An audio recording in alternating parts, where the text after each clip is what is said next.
Définition de l'humiliation. L'humiliation est un rabaissement conduisant à une mortification, à un état d'impuissance ou de soumission.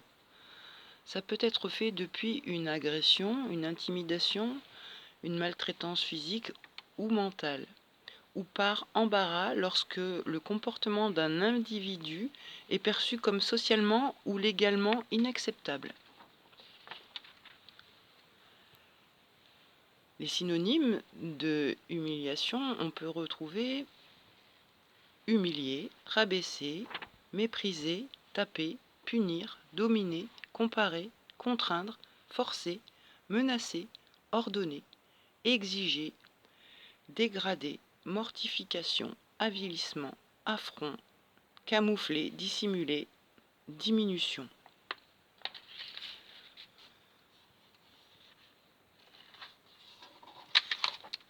L'humiliation, la blessure d'humiliation crée le masque du masochiste et voilà, donc humiliation égale masochiste égale soumission, destruction.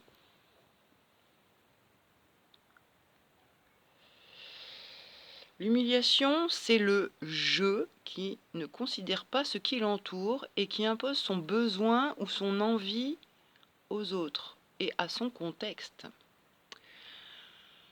Je a envie d'un truc et s'en tape des conséquences. Le je ne pense pas aux conséquences. Il veut, point. Il veut obtenir pour exister. La société, les codes ont voulu créer un type de jeu pour que ce jeu soit similaire, identique aux autres jeux, pensant que comme ça, les jeux auraient les mêmes besoins.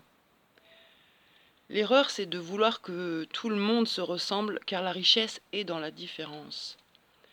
La différence ne peut être riche que si elle est respectée. Avoir conscience de son jeu et des autres jeux. Connaître ses besoins et la raison de ses besoins. Communiquer ses besoins et entendre ceux des autres pour que tous soient gagnants-gagnants. S'entraider pour obtenir ses besoins légitimes et s'entraider pour démonter les besoins futiles et destructeurs. Je est vivant. Il doit respecter le vivant.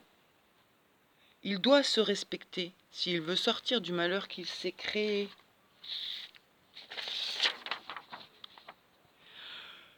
Le jeu irresponsable, qui est relativement faible, peut-être à cause de la peur, impose les choses.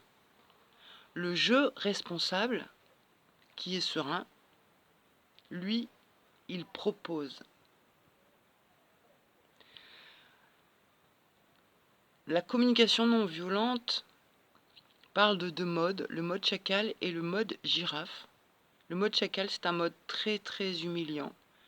Et le mode girafe, je pense que c'est la nouvelle langue que tous les humains devraient apprendre. C'est la langue du cœur.